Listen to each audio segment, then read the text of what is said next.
My name is Osama, and I'll be introducing a very special speaker this year at the IYNC2020 conference.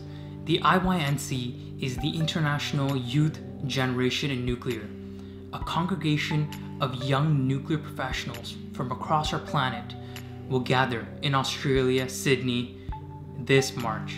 The speaker I'd like to introduce is Dr. Joanne Lackenby.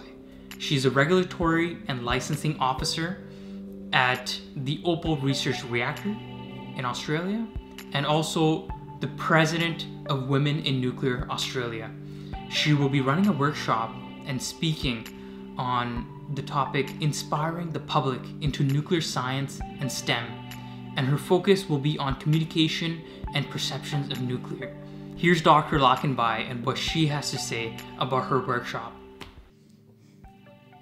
Why? But why? For anyone with small children, getting asked why is part of the daily routine. Women in Nuclear Australia was asked why twice last year by politicians, not children, and were likely to be asked the same question again this year. The politicians wanted to know why polling in Australia shows that women support nuclear energy less than men.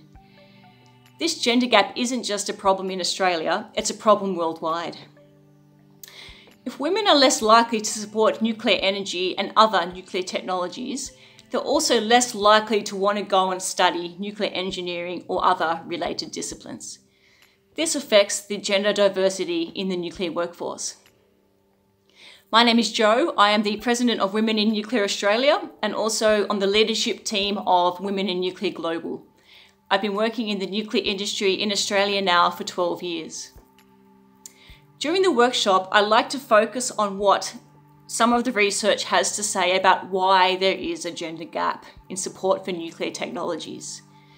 The aim will be to help participants to think less about the technical information associated with nuclear and nuclear energy and more about who their audience is and what their audience's beliefs are. We'll also look at whether or how the nuclear industry could adapt to become more appealing to women and other minority groups that aren't as supportive of nuclear energy. I'm very much looking forward to IYNC 2020. See you in March in Sydney.